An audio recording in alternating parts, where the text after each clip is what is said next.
Did you know there's one beach in Los Angeles County where you can legally drink alcohol? Yeah, apparently, LA County can trust you with margaritas, but not a plastic straw. That beach is Catalina Island, just 22 miles off the coast of Los Angeles. And on the surface, it looks like paradise. Clear water, cute harbor town, golf carts instead of traffic. But Catalina has a strange history. Stories about giants, real archaeological controversy, and something moving beneath the ocean. So tonight, let's talk about Catalina Island before Catalina was a vacation spot. Before Hollywood. Before the gum billionaire. The island belonged to the Tongva people. They called it Pimu. For thousands of years, the Tongva lived across what is now Los Angeles, from the mainland to the Channel Islands to Catalina itself. This wasn't some isolated island. It was connected, alive, part of a coastal network. Tongva people traveled between the mainland and Pimu using tomo plank canoes, moving shell beads, tools, food, trade goods. Long before tourists showed up with sunscreen and White Claws, Catalina was already a center of movement, trade, and life. Before Catalina became a destination, before ferries, before tourists, the Tongva told stories about what lived here. Not just animals, not just people, but something else. Something bigger, stronger, and dangerous. In stories passed down through generations, there are accounts of powerful beings, figures described as towering, violent, and not quite human.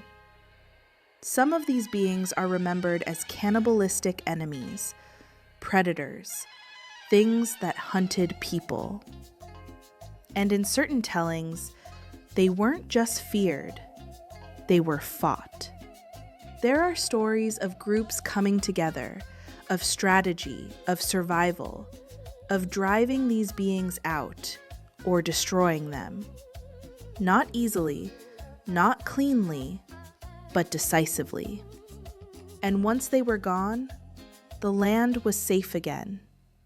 Now imagine that, an island, 22 miles off the coast, beautiful, quiet.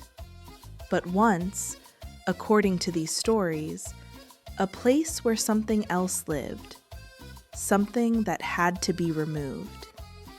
So when, centuries later, a man shows up claiming he found giant skeletons buried on Catalina Island, people didn't just laugh it off, because the idea, it was already there, waiting. Fast forward to the early 1900s. A man named Ralph Glidden claimed he made a shocking discovery on Catalina Island. He said he had uncovered giant human skeletons, 7 feet, 8 feet, even 9 feet tall. Newspapers picked it up. People were fascinated. Ancient giants buried just off the coast of Los Angeles. And it wasn't just one story. There were reports of burial sites, unusual remains, and discoveries that didn't quite fit what people expected. Now, Glidden himself? Complicated figure, not formally trained. A showman, some would say. Someone who definitely knew how to tell a story. Over time, critics accused him of exaggerating discoveries, staging artifacts, and disturbing indigenous burial sites. And yes, many modern historians believe his claims were questionable. But here's the thing. Not everything from that era was documented properly. Not everything was preserved. And not everything that was found made it into official records. So what exactly was uncovered on Catalina? How much was real? How much was embellished? And how much was simply lost?